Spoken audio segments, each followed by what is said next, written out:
Alors, Bezrat Hashem, avec l'aide de Dieu, commence le cours. Alors le cours ce soir il va être dédié pour la Refoua Shelema de notre maître, le Rav Steinman.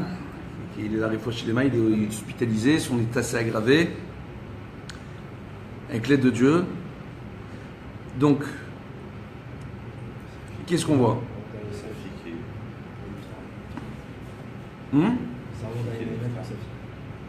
De qui? C'est? Sa fille, elle est Quand? Ah bah Roudaïa Nahemet. Bon, on voit que les filles des Rabbanim s'en vont. La semaine dernière, c'était la fille du Rav Meir Mazouz. Bon, bah Roudaïa Nahemet. Bon, alors on va essayer de continuer le cours Bezrat Hashem. On va juste faire quelques petits partages. Ceux qui nous regardent en ligne, vous êtes invités à partager le cours. Le cours, il va être un peu long ce soir. Voilà, ça va être une petite heure à peu près, j'espère. On est à Khedera. Voilà. Bezrat Hashem. Pour la Hatzlacha de la famille Lelouch. C'est ça, hein? Je ne me trompe pas, hein? Voilà. Baruch Hashem. Voilà, un bébé en bonne santé dans cette maison très bientôt. Une bonne parnassa, une belle Hatzlacha. Tout ce que Dieu peut vous apporter, Bezrat Hashem, dans la vie, de bon et de beau, à travers toutes les brachot de notre si belle Torah. Voilà, ça fait bien, non? Franchement. Bon, on est bon ou pas? Alors maintenant, on va continuer, Bezrat Hashem. Donc on voit que ce soir, le thème du couple, le thème du cours, c'est le couple, voire plus. C'est ça? C'est ça, hein? C'est pas moi, c'est elle qui a choisi le thème, hein? C'est pas moi. D'accord? Bezrat Hashem. Donc, on voit, Baruch Hashem, comme je vous l'ai expliqué tout à l'heure, qu'en matière de Shlom Bayit, c'est ce qu'on appelle Dini Ishut, les lois entre le mari et sa femme, les lois de l'intimité conjugale, les lois, les lois du couple, etc. Ça ne va pas selon la majeure partie des poskim, comme les autres lois, les lois journalières, les lois du Shabbat, les lois de la Kashrut, Tarat HaMishpacha, etc. C'est du sur-mesure. Ce qui veut dire qu'un couple, quand il a un problème, on doit traiter le problème par rapport au cas spécifique du couple, du contexte. Vous comprenez? Bezrat Hashem. Donc, je termine les partages. C'est ça les rabbins de nouvelles technologies. On essaye de faire ce qu'on peut pour... Eh ouais, Bezrat Hashem. Alors, ouais, parce qu'entre ce soir, il y a, à ce qui paraît, quand je suis venu, il y avait le GPS. Le GPS, il me dit qu'il y a le match de foot à la télé à 21h30 ce soir. Compliqué, d'accord? De l'autre côté, à ce qui paraît, il y a une séance de cinéma à Netanya pour les francophones. Tellement vous êtes des nazes en hébreu, hein, et en anglais, on vous fait des séances de cinéma en français maintenant ici. C'est bien ça. D'accord. Alors maintenant, par rapport à ça, enfin, je parle. En fait, moi, quand j'étais à New York, les Pakistanais ils corrigeaient mon accent, ils ne me comprenaient pas. Donc je suis mal placé pour parler. Voilà. Donc, on termine encore un petit partage et on a terminé. Voilà. Viens ici. Non, viens. Je me débrouille très mal avec ces trucs-là, on dirait pas, hein, mais.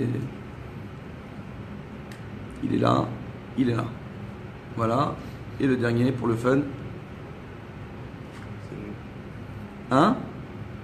C'est vous? Ouais, il y en a 7, je crois que c'est toujours comme ça au début. Il y en a 7, je crois qu'ils sont dans la pièce. Bezrat Hashem. C'est sympa parce qu'on a des gens de Eli avec qui on avait commencé les cours en direct sur Facebook. C'est là-bas que tout a commencé avec ces histoires de Facebook. Baruch Hashem. Donc, voilà. Et voilà, j'ai terminé. Bon, avec l'aide de Dieu. Donc on voit le thème, c'est le couple, voire plus. Donc on voit qu'on est dans une génération très particulière. Moi, je m'occupe du service de médiation du Beit Din régional de Netanya. D'accord? Donc je vais vous donner quelques chiffres. Ça va peut-être... par an, au niveau du service de médiation, moi, je reçois entre 1200 et 1500 couples par an.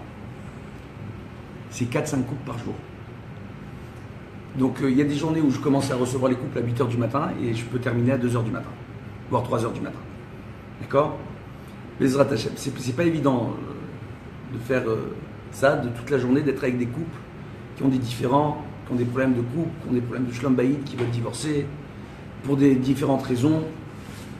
Alors bien sûr, on a quelques francophones, mais contrairement à tout ce qui est dit, le plus grand nombre de divorces dans la région du Sharon, à Netanya, à Ranana, etc., ce ne sont pas les francophones.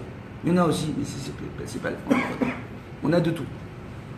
Et on voit justement qu'aujourd'hui, on est dans une société de consumérisme. Je sais, je commence à utiliser des mots que je ne comprends pas, mais c'est pour faire bien, c'est pour faire intelligent. Donc, on est dans une société de consumérisme, ce qui veut dire qu'on a pris l'habitude de consommer et de jeter. Donc, ce qui veut dire que les nouvelles générations, dont je fais partie, dès que ça ne va pas, on veut passer à la page d'après. On veut fermer le livre et en ouvrir un nouveau, entre guillemets. Donc, ça ne va pas dans le couple, on a des problèmes de shlom bayit, option divorce, hyper facile. En plus, à travers le monde entier aujourd'hui, ça a commencé aux États-Unis, ça a continué aujourd'hui en Europe, ça arrive en Israël.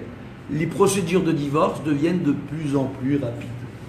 Donc on peut divorcer très rapidement pour régler tous nos problèmes. Un petit contrat de divorce, tout est réglé. Entre guillemets. Mais est-ce que c'est toujours la solution? Comment on fait pour arriver à un cas pareil? Sur 1200 couples que je traite, on va dire à peu près par an, ce qui se passe, c'est que j'ai commencé il y a de ça à peu près 2 ans à m'occuper du service de médiation de Netanya, un petit peu moins que ça. Lorsque j'ai commencé à m'occuper du service de médiation de Netanya, il y avait le Beddin de Netanya, c'était le deuxième Beddin en Israël après le Beddin de Jérusalem, où il y a eu le plus de divorces en Israël. D'accord? Aujourd'hui, le Beddin de Netanya est en avant-dernière position. Et il y a beaucoup de Beddin avant. Donc le nombre de divorces a baissé. Quelle est la constatation tout simplement qu'on a fait? Le fait de devoir donner à un Dayan de s'occuper de la médiation. D'accord? Pour ça, j'ai passé un diplôme face au ministère de la Justice, en plus du diplôme de Dayan, pour devenir médiateur assermenté par le ministère de la Justice. C'est compliqué. Voilà. On voit quoi en réalité?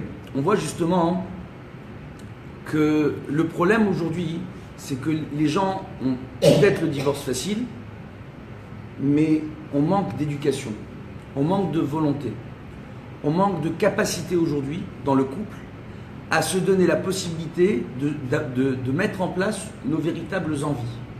Je vais vous raconter une anecdote. Moi, j'aime bien raconter des anecdotes. J'en ai plein. Avec 1200 couples par an. Je sais que ça peut paraître très impressionnant et on peut se dire, mais c'est pas possible. 1200 couples, c'est 4-5 couples par jour. Faites votre calcul. Ça fait beaucoup de monde. Et ça, ce sont que les couples qui arrivent par le biais du Beddin de Netanya. Il y a d'autres couples qui, Baruch Hashem, qui ont juste des problèmes d'éducation ou autres, qui n'hésitent pas à m'appeler pour venir me voir, pour demander des conseils en matière d'éducation, en matière de shlom bayit. Comme je m'occupe de 14 foyers pour enfants en difficulté, maltraités, donc on arrive aussi à les aider par rapport à l'éducation des enfants en Israël. Mais on voit quoi? On voit en général, pour les Français par exemple, c'est un problème d'adaptation. La Aliyah, c'est un traumatisme en soi. Et pourquoi c'est un traumatisme? Parce que lorsqu'on nourrit ce bel espoir de venir un jour vivre en Israël, pour nous, on vient habiter sur la Terre Sainte. On vient habiter ici parce que Dieu, lorsqu'il nous a fait sortir d'Égypte, il a dit à Moïse, à Moshe Rabbeinu, venez habiter en Israël. Pour nous, c'est Eretz HaKodesh. Et puis on est entre nous et tout va bien et le monde est beau et tout le monde est gentil, sauf qu'on oublie que c'est un petit pays, avec un tout petit marché économique local, d'accord, national. Et que la parnassa, la subsistance, le fait de gagner sa vie, c'est un peu compliqué. Et le marché du travail, Dieu bénisse, il n'y a pas beaucoup de débouchés. Donc, à moins de trouver une solution pour développer le commerce à l'international, avec tous les boycotts qu'on nous met sur la tête quand on sait qu'on est en Israël, ça devient compliqué d'arriver à gagner sa vie. Donc, pour les gens qui arrivent, même avec des diplômes et des compétences, lorsqu'ils n'ont pas forcément la langue, et qu'ils sont considérés par la société israélienne comme étant des immigrants, d'accord, de nouveaux arrivants, entre guillemets. De la même façon que nous, on a connu en France, en tout cas ma génération, lorsqu'on a vu les immigrants africains, maghrébins et autres arriver en France et parler mal en français, être dénigrés par les Français qui parlaient bien la langue. Donc il y a ce premier traumatisme d'arriver ici, de se dire on vient ici pour un idéal, et de toujours sentir à un niveau ou à un autre les gens qui vont nous parler un peu plus fort, parce qu'ils entendent l'accent français, pensant qu'en nous criant dessus en hébreu, on va forcément mieux comprendre ce qu'ils nous disent. Ça c'est un premier point. Ça peut être compliqué. Parfois ne pas avoir toute la langue, parfois être frustré parce qu'on est intelligent, on a envie de dire beaucoup de choses, et d'un seul coup quand on arrive ici, on savait qu'en France on se débrouillait en hébreu, mais quand on arrive en Israël avec les Israéliens, ça devient compliqué d'arriver à parler en hébreu. Bref, tous ces problèmes d'adaptation font que ça crée des tensions chez le mari et la femme, premièrement. Deuxièmement, quand on met nos enfants à l'école, ce n'est pas du tout la même mentalité qu'en France, même quand nos enfants étaient à l'école juive. Les écoles ici, Il y a de tout. C'était pas aussi simple qu'en France. En France, on disait il y a école religieuse. Donc on mettait tous les enfants, orthodoxes, sionistes, Chabad, Breslev, ils allaient tous dans la même école. En Israël, c'est compliqué. Parce qu'on se rend compte que la société israélienne, non seulement elle est écartelée, elle est divisée, mais on a tous subdivisé en sociétés. C'est-à-dire qu'on aille dans la société sioniste religieuse, ou la société non religieuse, ou la société orthodoxe ou autre, on voit que dans chacune de ces sociétés, il y a, entre guillemets, des écoles qui sont propres à ceux qui votent pour la gauche, à ceux qui votent pour la droite, à ceux qui habitent en banlieue, à ceux qui habitent à Ramat Aviv, à ceux qui ont telle mentalité et ceux qui ont une autre mentalité, et ainsi de suite. Et c'est compliqué, parce que nous, quand on habitait en France, on vivait en communauté. Au moment des fêtes, on s'organisait en communauté. Quelqu'un qui n'avait pas où manger le Shabbat ou les fêtes, il n'avait pas de souci. Et qu'ici, malheureusement, on a du mal à s'organiser en communauté. Même quand on fréquente des synagogues et des communautés francophones, je m'occupe d'une dame qui habite à Natania. C'est une rescapée de la Shoah. Elle a tout laissé pour venir habiter en Israël parce que ses petits-enfants étudient au Technion, Baruch Hashem, disait la bracha, la hatzlacha. Une partie de ses petits-fils sont à l'armée. Et pourtant, très souvent, lorsque ses petits-fils sont à l'armée, ils sont à la fac le Shabbat, elle se retrouve toute seule le Shabbat. Et personne ne se dit, attends, c'est une dame qui est toute seule. Personne ne se dit, viens, on va l'éviter. Il y a toujours une ou deux familles qui vont dire, bon, si tu es toute seule, n'hésite pas à pousser la porte. Mais c'est pas évident. Parce que, nous en tant que séfarades, on a beau parler de la Shoah. Quand on a affaire à quelqu'un qui a vécu la Shoah dans sa chair et dans son sang, on ne pourra jamais arriver à comprendre ce qu'elle ressent, cette personne-là. Elle est venue avec un carnet d'état civil où, en France, on lui a remis tout le rapport sur comment les membres de sa famille ont été tués. C'est compliqué. On lui parle de son petit frère de 3 ans qui a été brûlé vif et enterré alors qu'il était en train de brûler, vif. Je vous raconte pas, hein. Quand elle m'a montré le détail, c'est horrible. Et elle vit avec ce poids. Elle avait survécu avec sa mère, mais dans quel contexte? Elle se retrouve seule quasiment tous les Shabbatot, quasiment toutes les fêtes. Parce qu'on ne s'organise plus en tant que communauté. Et ça, c'est un très grand problème qu'il y a chez les francophones. Aujourd'hui, les francophones, ils pensent qu'ils sont organisés en communauté lorsque sur Facebook, ils vont faire une demande, un petit coup de pouce, entre guillemets, et puis on va trouver des solutions. Mais c'est très virtuel, les enfants. Quand ils vont aller à la synagogue, tous ensemble pour prier et rigoler. Mais c'est aussi virtuel. Quand le rabbin va dire, donnez de l'argent, on va distribuer des cartons aux familles qui en ont besoin. On le fait discrètement. C'est bien, mais on ne se rend pas compte parfois qu'au-delà de l'aide financière et de l'aide alimentaire que certaines personnes peuvent avoir, on a des personnes qui sont en détresse. Ils n'ont personne au niveau de leur communauté avec qui pouvoir parler. Cette détresse, cette solitude crée aujourd'hui un phénomène de société énorme qui existe dans le monde entier. Les jeunes mamans arrivent à un moment donné où quand elles se retrouvent à se lever seules le matin, parce que le mari il est fatigué, il a travaillé toute la journée, la veille, il est rentré tard le soir, et puis après une journée où il est affairé et fatigué, il a besoin de se détendre. Donc soit il va aller à un cours de Torah, ce qui est très bien, soit il va regarder la télé, quand il y en a une, soit il va regarder sur son téléphone portable les insupportables. Vous les connaissez ceux-là? Des petits films, des YouTube, des Facebook, des trucs, et jusqu'à pas d'heure. Il va se coucher très tard, 1h30, 2h du matin. Donc pour se lever à 7h du matin, c'est impossible. Monsieur, il va se lever vers 8h du matin. Il va faire un effort pour se lever à 8h, 8h30. Mais il doit aller directement faire cette fila. Donc il n'est pas là du magasin le matin pour le moment de la guerre. Lever nos doux chérubins de leur lit. Parce que c'est vrai que dans tous les foyers, les enfants, quand ils sont petits, il suffit de rentrer dans leur chambre le matin, leur dire « Les enfants, levez-vous » Et ils sautent du lit, ils disent « Tri, l'air, on va à l'école, c'est super !» Ça ne se passe pas du tout comme ça. Alors une femme, quand elle se retrouve toute seule, tous les matins, arrive à un moment donné où elle ne va plus rien dire à son mari. Elle va commencer tous les matins à se dire « Mais il ne fait pas d'effort, il ne pense pas à moi, il ne m'aime pas, il n'aime pas les enfants.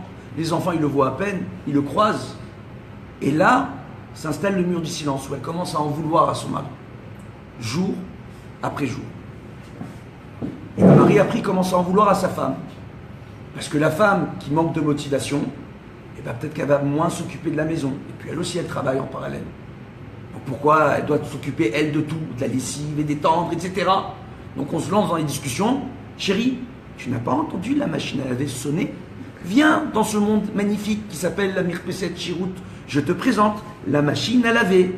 Quand elle sonne, ça veut dire que la machine, elle est terminée. Regarde par la fenêtre. Tu vois les petites cordes là-bas? Et tu vois le petit panier? Ça s'appelle des pinces à linge. Et les petites cordes, c'est des cordes à sécher. À sécher quoi? Pas les cordes, le linge. Tu prends, tu l'accroches. T'as pas vu je suis avec les bébés? T'as pas vu je suis avec les enfants? Où tu es? Et comme ça, on se lance dans des remarques. Et le mari dit, mais attends, moi je comprends pas. Je travaille dur, je ramène la parnasse à la maison. Ya baba. Je ramène la parnasse et je te paye des vacances. Et je t'emmène à Eilat. Et je t'achète des cadeaux. Et patati et patata. C'est classique ou pas? Le pire, c'est que j'en parle. Mais on tombe tous là-dedans, les bonhommes. Moi y compris. C'est compliqué. Oui? Dès que la femme, elle a des reproches à faire. Dès que la femme, ça va pas. Non? Alors maintenant, comment on fait pour gérer tout ça? Eh bien, en réalité, Kadosh Baruch Hu nous a donné un truc sympa. D'accord? C'est un nouveau concept à ne pas mettre en boîte. Ce n'est pas Torah Box. On ne fait pas des sketchs, on ne met pas en boîte la Torah. Non, non, non, non. C'est un nouveau concept, ça s'appelle la Torah et les mitzvot. C'est pas faire des clips avec des comédiens pour faire de la pub. Non, non, non, non, non, non. C'est Torah ou mitzvot. C'est de fréquenter un beth midrash avec un vrai rave de chair et de sang. Pas des clips sur internet, pas des cours sur internet, pas venir croiser un rave. Le rave Ben Chetrit, le rave Yechia, qui est un ami, il me dit à chaque fois que ça lui fait extrêmement bizarre. Il m'a dit, tu verras, ça va te faire bizarre quand il y a des gens qui regardent tes cours vidéo et qui vont dire, vous savez, vous êtes notre rave. Tu les as jamais vus, tu leur as jamais parlé, ils ont regardé tes cours sur internet, tu deviens leur rave. Mais ils t'appellent jamais, tu les connais pas, enchanté. D'accord? Bah au Krachem, c'est bien, mais c'est compliqué. Pour avoir un rave, assez des harav, tistalek minasafek, c'est pas regarder uniquement les cours sur internet d'un rave. Parce que parfois, premièrement, on peut comprendre le cours alors que le rave, il avait envie de dire autre chose. Parce que le rave, il a certaines connaissances et compétences que lui, dans sa tête, il pense à autre chose. Et que nous, un tout petit degré, on a raté. Comme le rapporte le Maguide de Dubno. Quand je change une application d'une mitzvah d'un tout petit rien, je peux arriver à côté de la plaque. À quoi ça ressemble? Essayez de comprendre un commandant de bord sur un bateau qui décide sur une très longue distance, 20 ans, 25 ans, 60 ans, 70 ans, 120 ans, de changer la direction d'un tout petit demi-degré. De rien du tout. Ou d'un tout petit degré. Sur une petite distance, il va se rendre compte de son erreur. Mais sur une longue distance, il n'arrivera jamais à destination. Non. Donc il a besoin d'étudier les plans. Il a besoin de savoir où il va. Il a besoin d'outils pour savoir comment y arriver. Des outils de navigation. Akadosh Baruch Hu nous a donné la Torah. Mais il a donné aussi des GPS. Alors je sais, tout le monde dans son téléphone, il a GPS, il a Waze. À qui on demande Mechila, à qui pour? Parce qu'on lui a menti toute l'année en lui disant qu'on n'était pas le conducteur. Ouais, je les connais les vannes. Hein. Qu'est-ce qu'on voit? On voit justement, par rapport à ça, on voit justement que Akadosh Baruch Hu, non seulement il nous a donné l'outil, mais il nous a donné le GPS qui va avec. Ce sont nos rabbanim. Ce sont les rabbanim qui sont là. Il faut se faire un rave. Le rave Mordechai Eliyahu, avec qui j'ai eu le mérite d'étudier, un de mes maîtres, Zecher Tzadik Vekadosh Livracha, il disait une chose fantastique. Il disait, une personne, elle ne doit pas avoir un rave lorsqu'elle a des questions de Kabbalah. Un rave quand elle a des questions de Chassidut. Un autre rave pour les questions de Shlom Bayit. Et un autre rave pour les questions d'Alachot, Yom Yom. Pourquoi? Parce que tout ça, c'est un ensemble. Tout va ensemble. Il faut installer une logique dans la maison. Et pour tout cela, le Rav Mordechai, il a dit, pour être rave, il faut s'y connaître dans toutes les parties de la Torah. Oh, le Tour, le Shulchan Aruch, la Mishnah, la Gemara, le Tanakh, la Halacha, la Kabbalah, tout. Comme ça, lorsqu'on va toujours poser des questions au même Rav, le Rav, il nous suit, il nous connaît notre femme, notre mari, nos enfants, nos aspirations, notre niveau. Il saura nous répondre sur mesure, parce que je viens de le dire, l'éducation des enfants au début du cours, le Shlom Bayit, c'est du sur-mesure. L'intimité conjugale, C'est du sur-mesure. Est-ce que j'ai affaire à une jeune fille qui a étudié dans un séminaire et un bachour qui a étudié à l'Yeshiva et qui se sont mariés purs les deux ensemble? Ou est-ce que j'ai affaire à deux Baalei Tchouva qui ont roulé leur boss avant? En fonction de ça, je ne peux pas leur enseigner de la même façon la halakha. Je ne peux pas leur dire aux deux d'appliquer la Torah de la même façon. C'est évolutif. On doit chercher à aider chacun à utiliser le maximum de son potentiel, mais par rapport à son point de départ à lui. Non? C'est compliqué, non? C'est pas compliqué. C'est simple jusqu'à maintenant. C'est super logique ce que je suis en train de dire. Et pourtant, qu'est-ce qu'on voit? On voit justement que lorsque la femme, elle se retrouve déjà aux heures du matin, et je peux vous dire, d'expérience, c'est quelqu'un qui reçoit 1200 couples dans l'année qui vous parle, d'accord? Qui arrive dans un tribunal, les gens pour divorcer. D'expérience, dans la majeure partie des cas, ce sont les femmes qui se lèvent le matin et qui luttent seules avec les enfants pour arriver à les lever et à les envoyer à l'école. Qu'est-ce qui se passe dans la tête d'un enfant? C'est de comprendre. Lorsque l'enfant voit son père le matin qui ne se lève pas, l'enfant il sort de la maison vers 7h30, 8h moins quart, 8h. Papa il n'est pas debout. Le gosse, il ne voit pas que papa il a travaillé tard hier soir parce que papa il est DJ dans les soirées. Le gosse, il ne voit pas que papa peut-être... Non, le gosse, tout ce qu'il voit, papa il ne se lève pas le matin. Pourquoi moi je vais me lever le matin? Le gosse, il ne comprend pas que son père il a peut-être des bonnes raisons. C'est ce qu'il comprend, pourquoi papa il ne se lève pas. Papa il ne se lève pas. Inconsciemment dans sa tête, il dit si papa il se lève pas, moi je me lève pas. Si maman elle se lève pas, moi je me lève pas. La réussite de l'éducation de nos enfants et réussir à préserver le shlom bayit, ça commence par cela, le lever le matin. Ma grand-mère, Zichrona Livracha, depuis que je suis tout petit, elle me disait mon fils, le monde appartient à ceux qui se lèvent tôt. Et je vous assure que c'est vrai. Quand je dis que c'est vrai, c'est vrai. Pas à ceux qui dorment pas de la nuit, hein, parce que ça marche pas. Parce qu'il y en a des maboules, ils dorment pas du tout, ou ils dorment 1 heure ou 2 heures par nuit, ça va tenir 1 semaine, 2 semaines, 3 semaines, 1 mois, ils tombent malades, ils sont pas bien, ils sont déprimés, ils savent pas pourquoi. Très souvent, qu'est-ce qu'on voit? On voit justement que très souvent, les femmes, elles se retrouvent seules le matin, avec les enfants. Ou les maris, des fois, de façon exceptionnelle, se retrouvent seuls le matin avec les enfants. Pas parce que maman, elle est sortie, elle est partie travailler plus tôt. Pas parce que papa, il est à la tfila. Non, parce que le papa ou la maman, ils sont au fond du lit. Et c'est pas de façon exceptionnelle. C'est pas une femme qui vient d'accoucher, ou quelqu'un qui est malade. Non. C'est journalier, comme ça, tous les jours. Un jour, c'est toi qui te lèves, un jour, c'est moi qui me lève. Voilà. Vous connaissez les couples qui font ça? Résultat, les enfants, quand ils sont petits, ils disent rien. Mais au fur et à mesure qu'ils grandissent, on ne sait pas pourquoi ils commencent à devenir rebelles. Vous savez ce que fait un enfant lorsqu'il n'a pas toute l'attention dont il a besoin? Il y a 2 moments où un enfant il a besoin d'un maximum d'attention. Le matin, avant d'aller à l'école. Un enfant, il y a un stress fou dans son petit ventre au moment où il va à l'école. Pour les Français, quand c'est des enfants qui ont fait leur alia, c'est encore plus compliqué. Parce qu'ils doivent être dans une classe particulière avec un prof particulier qu'on lui met pour lui apprendre à parler mieux en hébreu. Que les autres enfants, ils peuvent être moqueurs, ils peuvent se moquer, etc. Et que la chevra, elle est compliquée, comme partout. Vivre en société, c'est compliqué. Un enfant, c'est compliqué. Et l'enfant, quand il voit qu'entre papa et maman, il y a des tensions, il n'a pas envie d'embêter tout le monde. Il ne va pas forcément parler de ses soucis. Ou alors, au contraire, il va s'inventer des problèmes pour avoir de l'attention négative. Ou il va faire un maximum de bêtises pour avoir de l'attention négative. Tous les jeunes dont je me suis occupé dans les foyers, qui sont devenus des délinquants, qui sont devenus des voyous, et quand je vous dis des délinquants, des voyous, des vrais de vrais. Pas un gosse qui est venu qui a volé un vélo, hein. Il a pris un couteau, il a voulu planter quelqu'un ou il a planté quelqu'un, ils se retrouvent dans les foyers dont je m'occupe.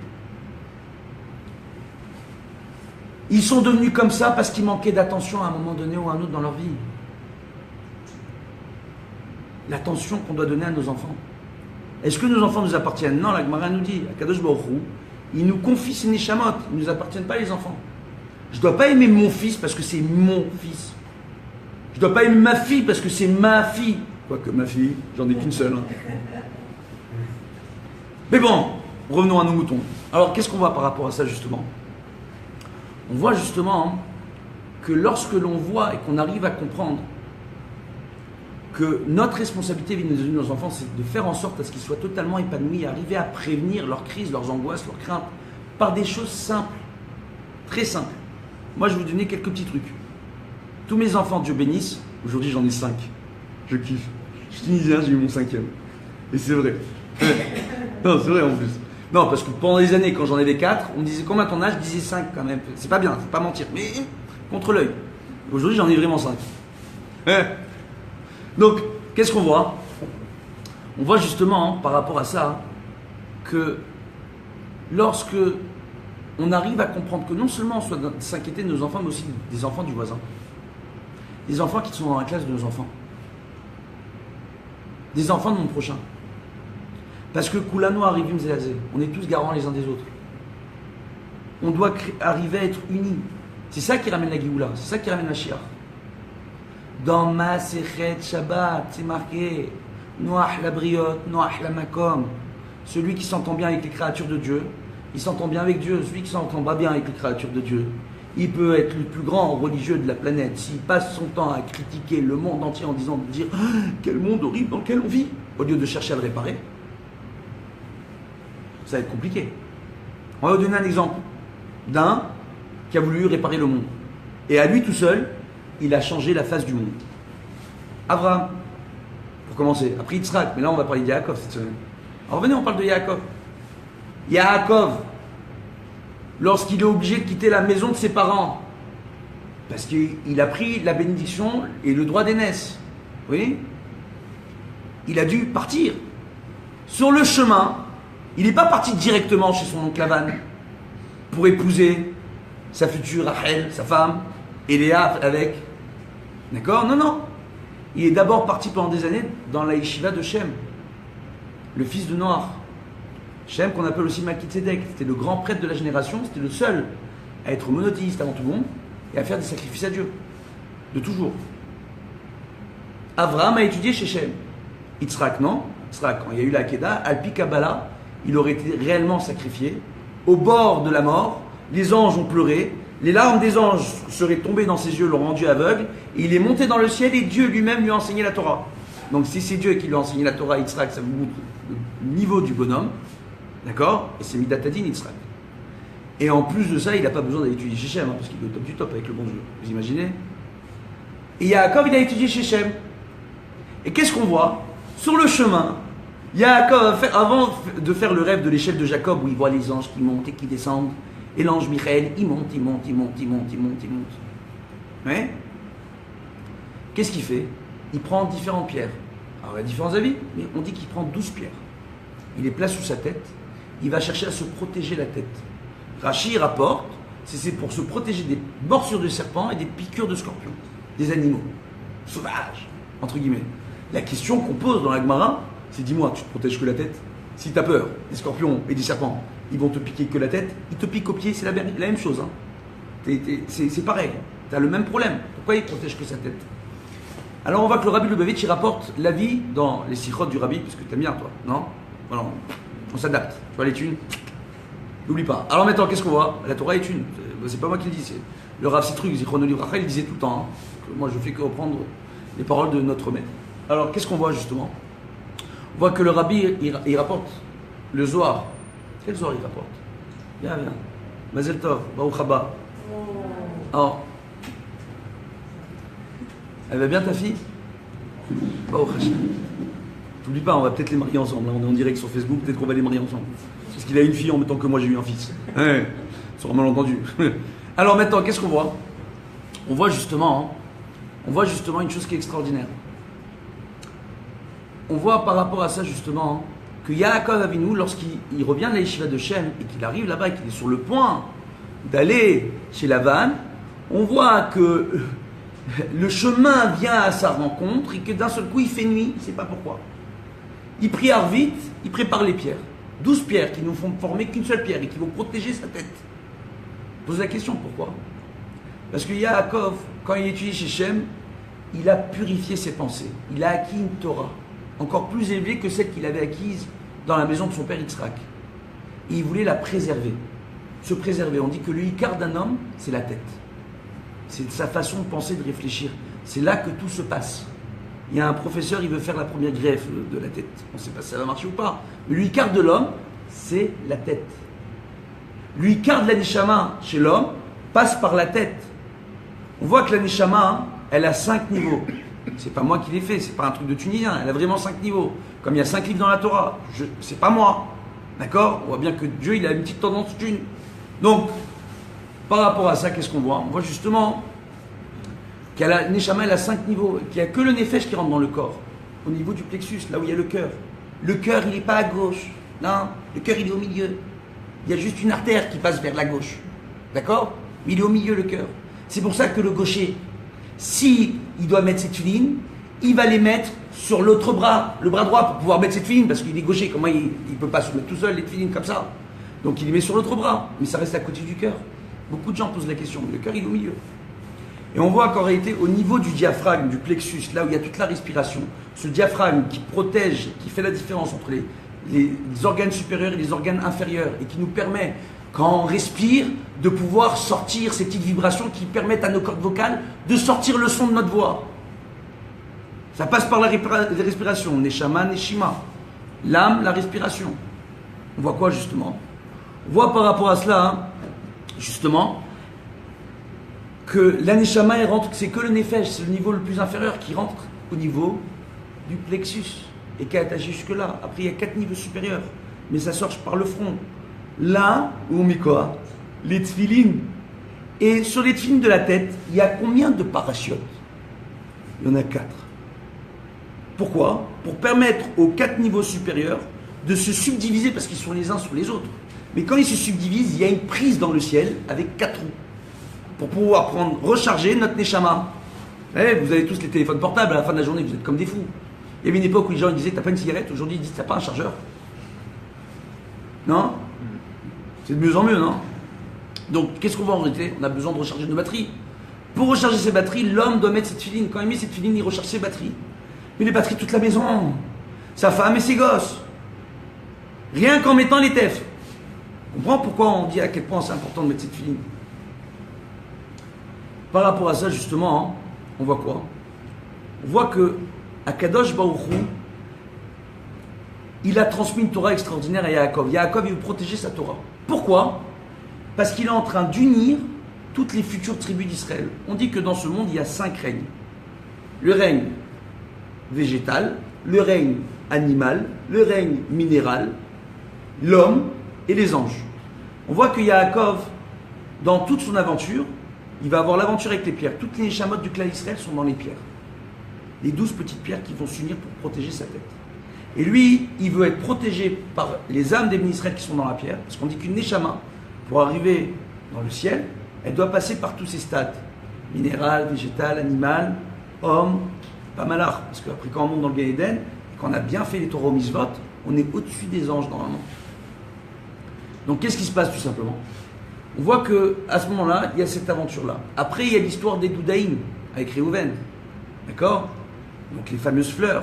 On a dit des champignons par erreur, mais c'est des fleurs. D'accord? La dispute entre Rachel et Léa, toutes les neshamot du clan d'Israël étaient dans ces fleurs. Après, on voit, quand il est chez Lavan, il va travailler les 7 dernières années pour pouvoir partir. Il va travailler, durant toute la période, il va s'occuper du bétail. Et dans ces 7 dernières années-là, il va s'occuper de faire descendre dans ce monde toutes les neshamot au stade animal des Israël. Et dès qu'il part de la maison de Lavan, ses enfants commencent à se marier, il commence à avoir ses premiers petits-enfants, Yaakov. Donc là, les neshamot du clan d'Israël commencent à descendre dans des corps humains. Ça devient intéressant. Non? Non, parce qu'ils sont arrivés 70 en Égypte, avec Yaakov. Donc il avait bien des petits-enfants à un moment donné. Donc qu'est-ce qu'on voit par rapport à ça, justement? Que lui, dans toute sa façon de faire Torah mitzvot, il a changé tout le futur du clan d'Israël. Parce que dans sa façon d'étudier, il se disait, j'étudie pour moi, mais pour mes descendants. Aujourd'hui, qui est capable d'étudier pour lui et pour ses descendants dans 200 ans? Qui est capable de ne pas arriver à s'inquiéter pour les factures qui vont arriver à la fin du mois? C'est-à-dire, si je m'inquiète pour les factures à la fin du mois, je peux m'inquiéter pour ce qui va se passer dans 200 ans, pour mes descendants, pour mes descendants. C'est un gros problème. Les gens n'arrivent pas à comprendre qu'est-ce qu'on fait ici dans ce Olam Hazé. Pourquoi Dieu a fait qu'on a besoin, ce besoin viscéral, de se marier, d'avoir des enfants. C'est un besoin vital. Les gens qui ne sont pas mariés, qui n'ont pas d'enfants, le vivent mal. Ceux qui sont mariés et qui ont des enfants, le vivent mal.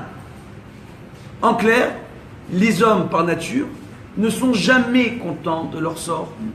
Jamais. Aïn Adam enam mesapeket. L'œil de l'homme est insatiable.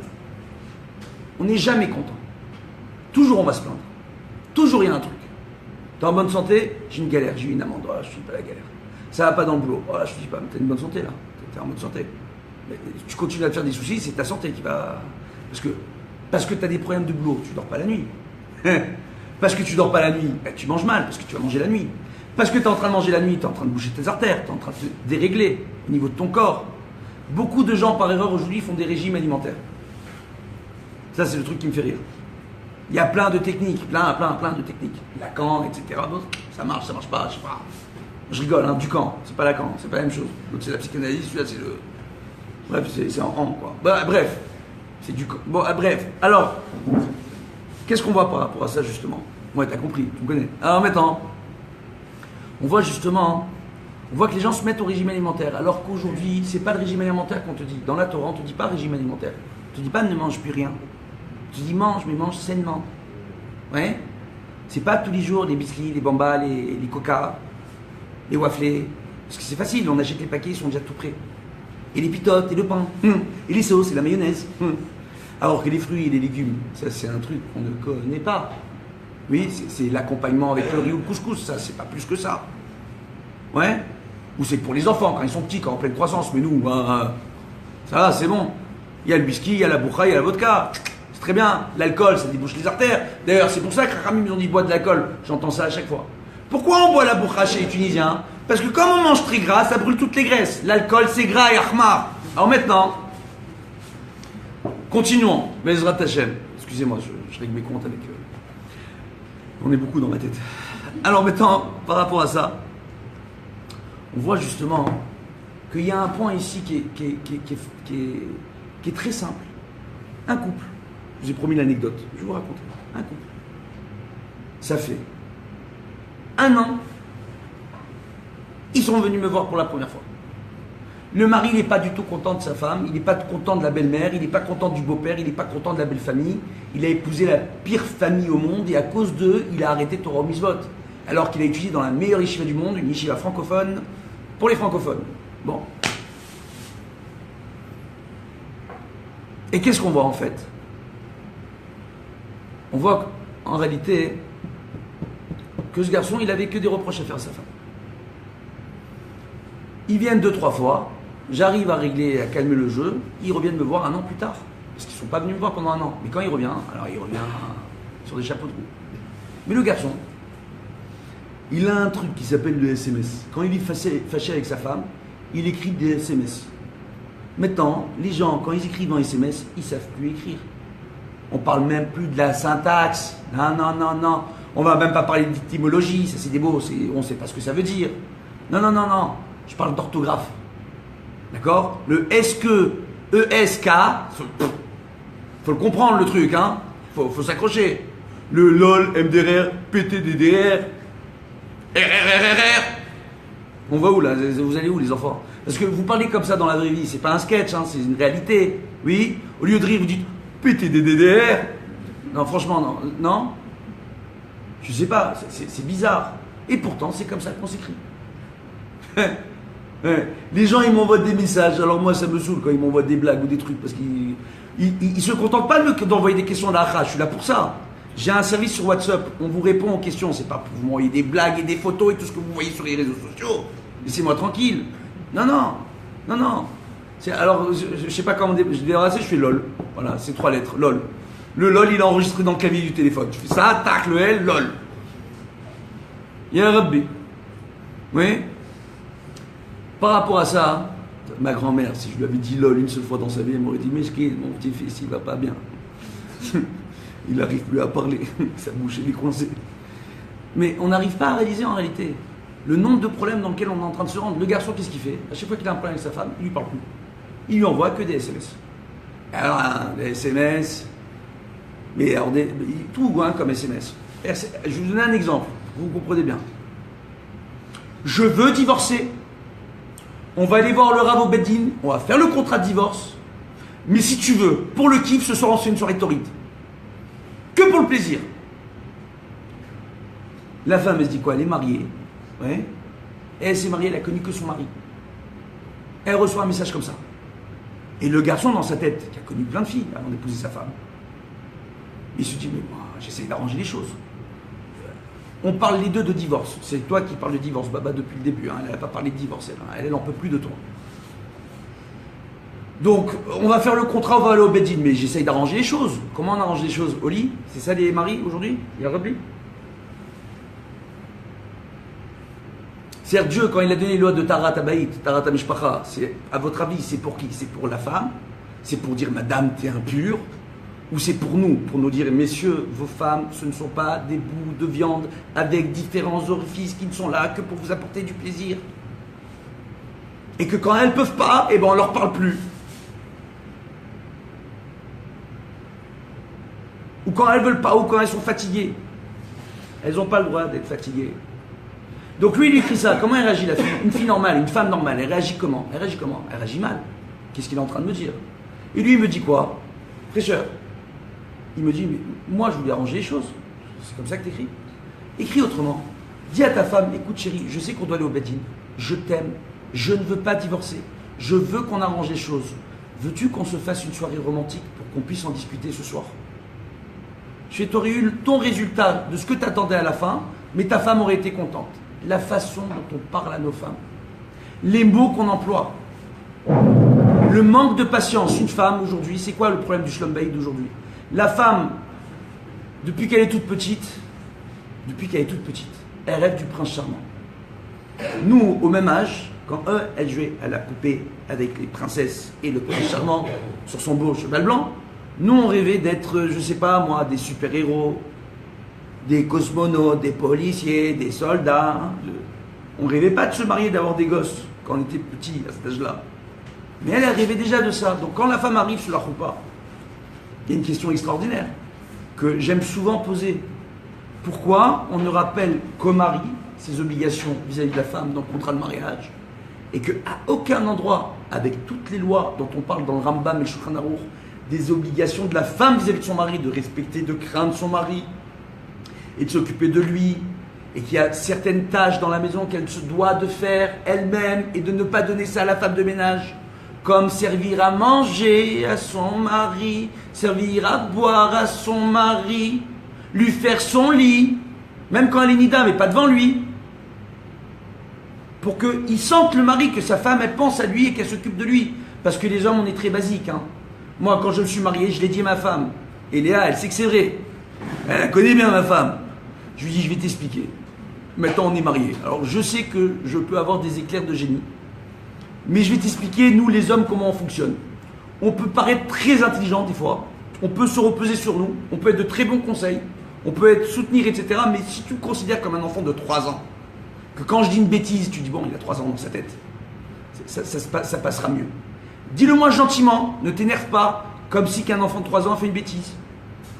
Un enfant de 3 ans, il fait une bêtise. Il a renversé un verre de coca. D'accord? Il faut être dingue pour le gronder et le frapper, le gosse. On va lui dire, c'est pas bien ce que tu as fait. Gentiment, si c'est la première fois qu'il fait. Si c'est un psychopathe qui fait ça tout le temps, à chaque fois qu'il boit un verre de coca, il a besoin de le renverser, c'est autre chose. D'accord? Parce qu'il y en a, Dieu bénisse, mais avec la Ritaline et tout, il est déglingue les gosses. 80% des gosses, on leur donne de la Ritaline aujourd'hui. Alors maintenant, qu'est-ce qu'on voit par rapport à ça, justement? On voit justement que par rapport à tout ce qu'on est en train de dire, il faut savoir que les problèmes comportementaux de la société aujourd'hui sont dus à des problèmes alimentaires. Comment une femme mange durant sa grossesse, ça va avoir une influence sur le gosse après.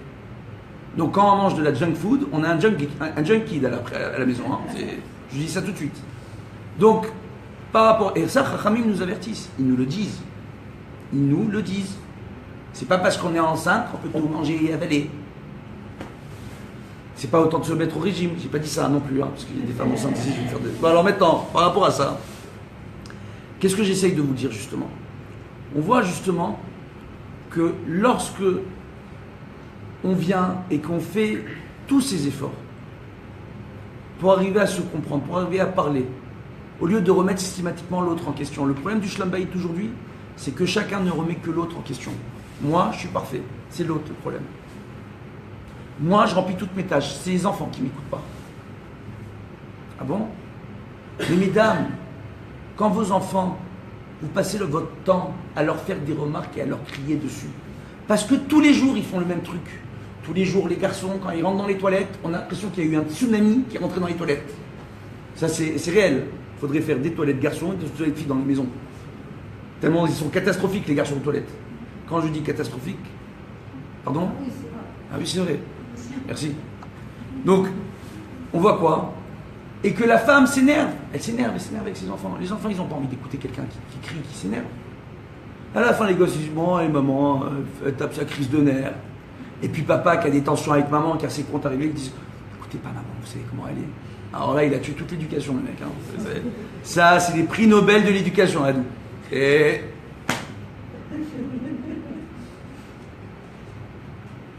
vous croyez que je rigole? Il vaut mieux le tourner à la rigolade. Hein. J'ai choisi option Ravicha Ben Chetrit. Hein. On ne sait plus quoi faire. Donc maintenant, qu'est-ce qu'on voit par rapport à ça? On voit justement que quand chacun remet que l'autre en question, on ne se remet pas en question. La femme, elle se dit, moi je nettoie, moi je fais tout. Moi je fais les courses, moi je travaille, moi je m'occupe des enfants le matin. Moi, personnellement. Chachamim me disent à chaque fois que je dis moi, animosif, tout mal à clipage, je rajoute de l'impureté dans l'écorce de la maison. Au lieu d'arriver à créer un système de communication, on crée un système d'éloignement dans la maison.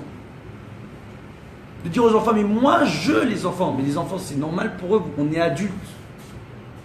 D'un point de vue technique, comme nous on n'a pas demandé à nos parents, s'il vous plaît mettez-moi au monde, on n'a pas demandé. On est arrivé ici, on n'a rien demandé nous, hein. D'accord? On est arrivé, on nous a mis dans une Magdetcha, au bout du tunnel on est sorti, on a fait ah! Moi j'y sens beaucoup dans la tête. Mais en réalité, qu'est-ce que j'essaie de vous expliquer? Nous on n'a pas demandé, nos enfants non plus, ils n'ont pas demandé à être là. Donc pour eux c'est normal que maman a fait les courses, elle s'occupe, etc. Maintenant c'est quoi le problème? C'est qu'aujourd'hui, les femmes, elles ont un truc extraordinaire. Elles font tout mieux que tout le monde. Elles nettoient tout mieux que tout le monde. Elles font la vaisselle mieux que tout le monde. Quand il y a du gras dans la casserole, elles savent s'en occuper mieux que tout le monde. Elles font tout mieux que tout le monde. Alors pourquoi demander aux garçons, quand ils ont 6 ans, de venir nettoyer leurs assiettes et débarrasser? Ils ne savent pas faire. Et je vais leur demander, ils vont tout salir. Ouais. Eh bien, laissez-les tout salir en essayant de ranger. Parce que quand ils vont arriver à l'âge de 12 ans, ils seront capables de vous tenir une maison. Vous y avez pensé à ça? Personne n'y pense. De la même façon qu'on dit que pour le développement psychomoteur d'un enfant, lorsqu'il commence à manger de la nourriture matérielle, il arrête le biberon, il commence à manger. À un moment donné, il y a le fameux épisode où on va lui servir pour la première fois les pâtes à la sauce. Ouais? L'assiette comme ça, et il est sur sa chaise haute. Et il est... Ouais. Et il veut prendre les pâtes. On va dire non, attends, mais attends, on va le blinder. Hein. On va lui mettre la bouche jusque là. Hein. On lui met le bonnet, les lunettes. On lui a tout mis, hein, le gosse. D'accord? Pour qu'il mange les pâtes à la sauce. Mais attention, hein, tu m'en mets pas par terre. Tu m'en mets pas au plafond. Tu m'en mets pas au mur. Parce qu'ils adorent. Hein, ils découvrent les pâtes. Ils veulent vérifier si elles sont al dente. Hein. Alors al dente partout. D'accord? Pour voir si ça se colle sur les murs, le parterre, partout. Mais en réalité, le gosse, qu'est-ce qu'on dit? On dit, il faut le laisser, le gosse, toucher la nourriture, et même s'il en met un peu partout, c'est important pour lui, pour qu'il apprenne à se familiariser avec la nourriture. Il a besoin de découvrir les textures.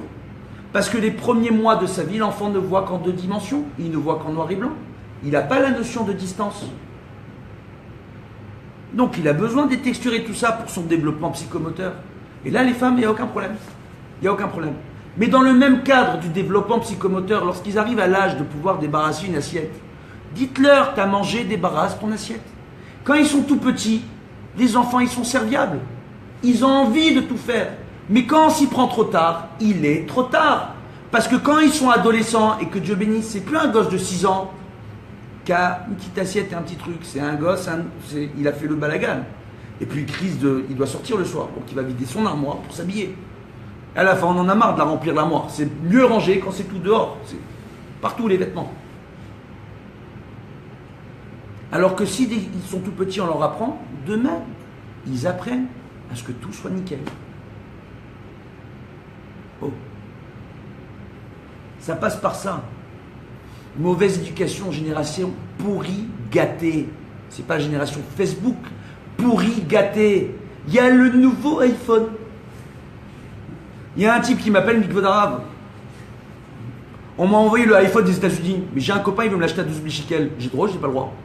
C'était là quand il est sorti aux États-Unis. C'était au début du mois de novembre, là. Ok? 12 000 shekels un téléphone, les enfants. Chaque année, je veux changer le téléphone. L'oniomanie, vous savez c'est quoi ou pas? Parce que les oniomanies, il y en a plein dans la nature. Hein. C'est les gens qui ont un problème d'achat compulsif. Ils sont tellement pas bien dans leur vie, ils ont besoin d'acheter en permanence. Maintenant, le problème, c'est que la technologie, ça c'est le dada des bonhommes, ça ne s'arrête jamais d'avancer. Chaque année, il y a le nouvel écran, il y a la nouvelle option, il y a le nouveau gadget. Moi, j'attends de voir les bonhommes sur le dernier iPhone envoyer des animojis. Je suis au courant des technologies. Je suis un geek, comme le Rav Yechiya Ben Chetrit. Donc, qu'est-ce qu'on voit en réalité? Je dis, attends les bonhommes. Moi, j'ai eu des cas de bonhommes de 50 ans qui jouent à FIFA sur une PlayStation, sur un écran géant à la maison, et qui viennent me voir pour des problèmes de schlumbeit. Je dirais, moi. Des maris qui me disent, oh, je sais pas, ma femme me saoule. Tu fais quoi le soir? Ah ben je fais des tournois. Tu fais du sport, du foot, où ça? Dans mon salon. Comment? FIFA, PlayStation. Avec les copains qui sont à l'autre bout du monde. Et marque là la génération. Le problème des achats compulsifs, les gens pour se sentir bien, ils ont besoin d'acheter. Ils vont faire des crédits pour acheter. Et puis il y a le système où on peut payer en plusieurs fois. 36, tachloumim, etc. Et on se creuse tout seul notre petite tombe de notre foyer, de notre couple, parce qu'après les dettes arrivent, les découvertes arrivent, et on ne sait pas pourquoi. Et on vient me voir dire que Vodarav, on a beaucoup de problèmes d'argent.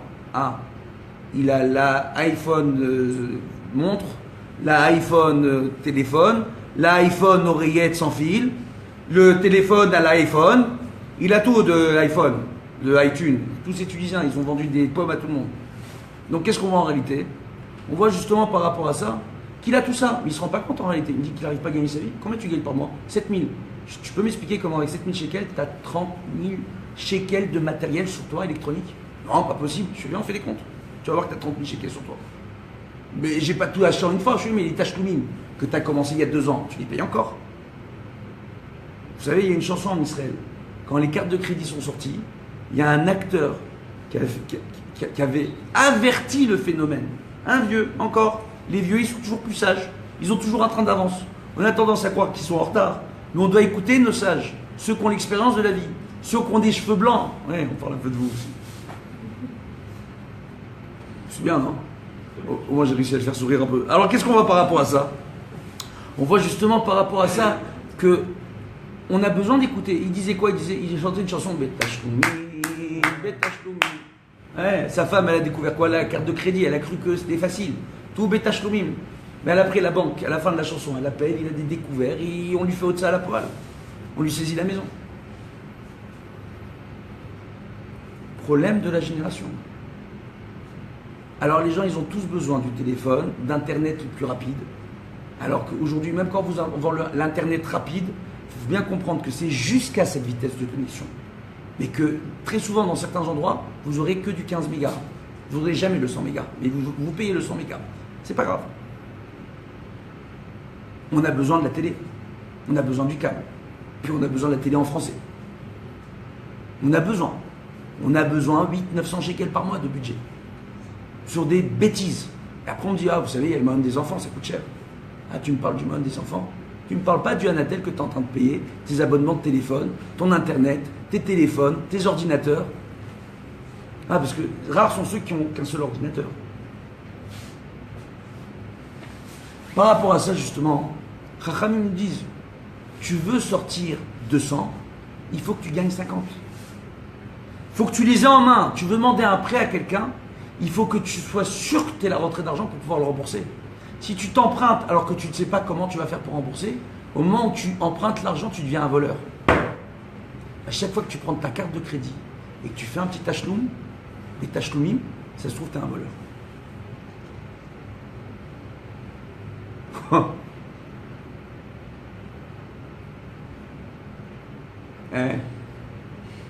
Ils vont pas kiffer les gens secours, hein.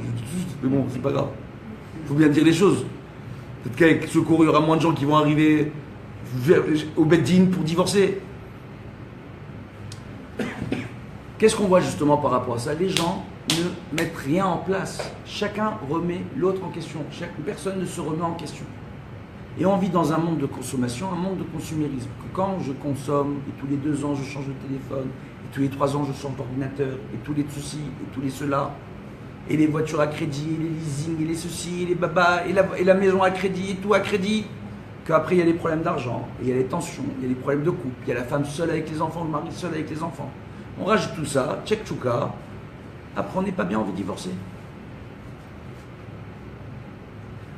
Ou on y pense. Rares sont les couples mariés où un des deux n'a pas pensé au moins une fois, à un moment donné, en moment de crise, au divorce. Et dans l'Agma, on dit qu'une femme qui est malheureuse, elle demande le divorce tous les lundis et jeudis. Ça ne veut pas dire qu'elle veut divorcer. Hein. Quand une femme elle demande le divorce, ça veut dire qu'elle en a marre. Et en réalité, il y a une notion qui est importante. On dit justement que la femme dans la maison elle est comparée à la présence divine. Je vais m'arrêter là, après si vous avez des questions, je vous en prie. Mais on dit que la femme dans la maison elle est comparée à la présence divine. Et on dit à quoi on reconnaît la présence de Dieu dans ce monde? Dans les petits détails. Qu'est-ce qu'elles ont les femmes? Les femmes elles nous attendent, pas dans les grandes lignes, pas au moment des vacances, pas au moment où il faut faire un cadeau, offrir une bague, offrir un bijou, non, dans les petits détails. Une femme qui voit son mari, que lorsqu'il rentre tard le soir et que sa femme elle est au lit, elle dort, qui va venir, il va se servir une assiette que sa femme lui a laissée au frigo, il va se chauffer l'assiette au micro-ondes, il va manger, ou il va chauffer dans une casserole, il va manger, mais il va tout débarrasser après, il va tout laisser propre. La femme, elle se sent aimée. Alors que la femme qui se lève le matin, elle a l'assiette et la casserole et tout le balagan, même si une assiette de rien du tout, le mari il est vide, une petite assiette, c'est rien. C'est 2 minutes à nettoyer. Il la laisse dans l'évier. Prends-toi les 2 minutes. Ta femme, quand elle se lève le matin, elle n'est pas bien. Vas-y, même ça, il ne peut pas faire. Est-ce que les hommes, vous arrivez à penser à votre femme comme ça? Moi, ma femme, je lui fais des chalotes. Je ne peux pas faire mieux. J'ai la preuve sur Facebook. Hein. Je les fais en direct. Je peux pas faire mieux. Les gens ils me demandent la recette. Attends, ils ne l'ont pas goûté la chala. C'est vrai qu'elle a l'air belle, mais il faut la goûter. J'ai peur de donner la recette, parce que s'ils ratent la recette, les miennes, elles sont bonnes. Celles de ma femme, elles sont, oh là là, Dieu bénisse, encore mieux. C'est Tam Gan Eden. Je crois que je rigole en plus. Je t'enverrai une à l'occasion, et tu payes. Alors, alors maintenant, qu'est-ce qu'on voit justement par rapport à ça? On voit justement ma femme, je lui fais la vaisselle, je lui fais les chalotes, je m'occupe de 14 foyers. Du Beddin, 1200 couples, je trouve le temps. Je termine chaque année, ça va faire la 8e année, le chasse de Gemara. C'est pas pour dire, ah, il est extraordinaire, Rav Yishai, on s'en fiche, je suis un tout petit. Mais comment je trouve le temps de faire tout ça dans une journée? Et que ma femme, au bout de 20 ans, elle m'appelle toujours mon amour. Et qu'elle le pense vraiment. C'est pas un réflexe. Non? C'est intéressant, non? Et qu'elle est vraiment amoureuse. Qu'à chaque fois que je m'en vais de la maison pour sortir, il y a l'ascenseur. Et à chaque fois, elle vient derrière. Elle m'a déjà dit au revoir, mais elle vient et elle va mettre sa main sur l'œil électronique de l'ascenseur pour que les portes s'ouvrent. Parce qu'elle va me dire encore un dernier au revoir pour être sûre que je vais bien, que j'ai bien pris la nourriture, que je suis bien habillé, que je vais rentrer à l'heure et que tout se passe pour moi. J'ai l'impression d'avoir ma mère en train de me dire, mon fils, n'oublie pas ton sac, tu vas à l'école. Hein? Alors, Elie, je te dis entre nous, on est en direct sur Facebook. Quand tu auras tes enfants, ça sert aussi à ça, les enfants, à descendre les poubelles.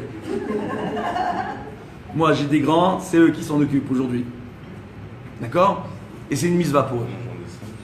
Bon, alors, justement, qu'est-ce qu'on voit par rapport à ça? Que lorsque tout ça est fait, et que le mari il est vraiment à l'écoute de sa femme, et que les enfants ils grandissent avec des parents qui s'aiment. Ils voient papa et maman, ils s'aiment. Ils voient que quand maman elle n'est pas bien, papa il n'est pas bien. Pas parce qu'il est en dispute avec maman, parce que maman n'est pas bien. Maman elle a accouché, papa il a mal au dos.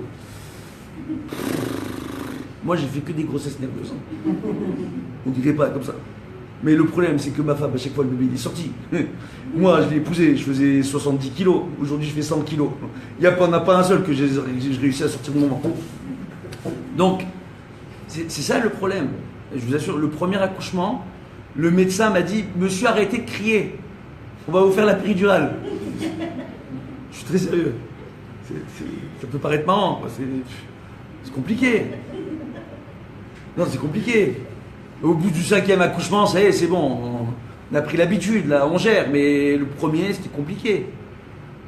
Baruch Hashem. Donc, c'est ça que j'essaye de vous expliquer. Lorsque les parents s'aiment et le montrent, pas en faisant les idiots, en s'embrassant dans les enfants, etc. Pas ça. Non, par des petites attentions. Que papa, il vient, il dit aux enfants, les enfants, t'as mangé, débarrasse ton assiette. Ta mère, elle est fatiguée. C'est pas, je veux pas débarrasser ton assiette. C'est pas, tu débarrasses jamais ton assiette. Ta mère est fatiguée. Tu fais pas pour toi, tu fais pour ta mère. Et c'est important pour moi, parce que j'aime ta mère. Parce que c'est ta mère, et c'est ma femme, et on est tes parents. On crée, à travers cette petite phrase de rien du tout, de lui dire, débarrasse ton assiette, ta mère est fatiguée, c'est un truc de rien du tout. On crée le noyau familial, on crée cet attachement aux parents. Et on crée des enfants qui vont se responsabiliser, des garçons le jour où ils vont se marier, si leur femme est fatiguée, ils sauront cuisiner, ils sauront faire une vaisselle, ils sauront s'occuper d'une maison. Quand leurs femmes vont accoucher, ils ne vont pas se retrouver seuls avec les enfants, ils vont dire, qu'est-ce qu'on fait chérie, comment je lance une machine à laver? Ou les maris, moi je les aime beaucoup quand ils sont avec les poussettes, là on les sent ceux-là. Ils ne se débrouillent pas avec la poussette, ça veut dire toi à la maison, il y a baba. C'est une réalité. Et ça tient à rien. C'est de tout petits efforts de rien du tout. Après, il y a l'autre option, hein. On a beaucoup d'argent, on paye des femmes de ménage. Mais là, les gosses, on les pourrit. Parce qu'ils ne se responsabilisent pas. Notre rôle en tant que parents, c'est de nous responsabiliser, d'accepter nos responsabilités, d'accepter le fait que lorsque moi, je suis un homme marié, oui, j'ai des comptes à rendre à ma femme. Et oui, ma femme, elle a des comptes à me rendre. Et elle aussi, elle le sait. Et que oui, quand on a des décisions à prendre, on les prend à deux.